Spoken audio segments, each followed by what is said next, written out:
Yo, what's going on YouTube? And welcome back to Goal Line Hockey. It's your boy Kevin Forte, and we are continuing with some breaking news today out of Carolina. So the Carolina Hurricanes have re-signed a contract extension to centerman Martin Necas. We're going to take a look at that signing, what it means for the Hurricanes. We're going to go over that today.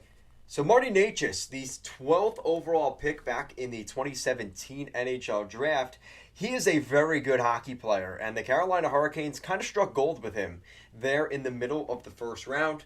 He's 23 years old, coming off of his entry-level contract, and there were some questions about what Tom Dundon and the Carolina Hurricanes would do with this guy long-term.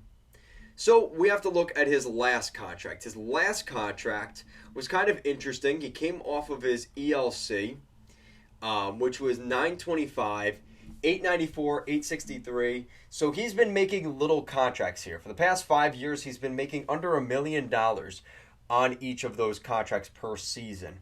So now this is his first big ticket contract. And it's kind of interesting here what Don Waddell and the Hurricanes did. So according to Cap Friendly, it's a 2-year deal, $6 million contract. That's a $3 million AAV. But when you actually look at the salary itself, again, the Hurricanes using a little bit of complications just to make things kind of interesting. $2.5 million will be the base salary this season, so the Hurricanes stay below the cap ceiling. And next season, the Carolina Hurricanes will pay him $3.5, which, again, I'm not the best at math, but if you do 2.5 plus 3.5, you get 6 still, right? I'm pretty sure that's the case here. So it's still going to be $6 million at the end of the 2 years. This is a pretty good spot here for Martin Necas. And what's good about this for Necas is he's going to have some leverage the next time around in his next contract. So here for Martin Necas, I think this is a pretty good deal. For the Hurricanes, this is a great deal because he's a great hockey player getting kind of lowball. I mean, it's not necessarily lowball, but he's not getting paid a ton.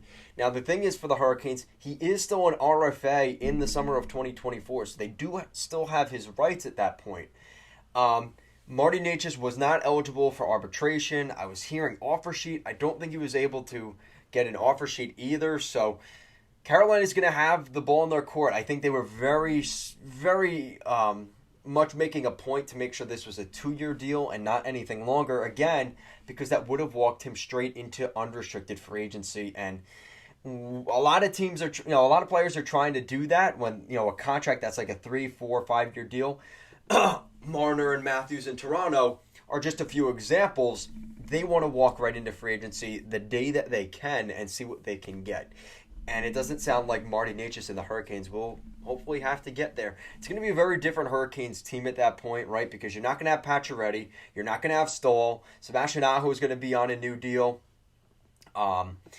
Brady Shea's contract will be over at that point. So don't think for a second. Don Waddell already has an idea. He will be able to re-sign whatever Martin Necas wants, basically, when that next contract comes around.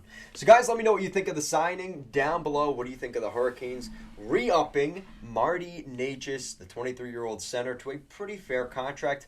Let me know. Guys, as always, thank you so much for watching, and I'll see you again next time.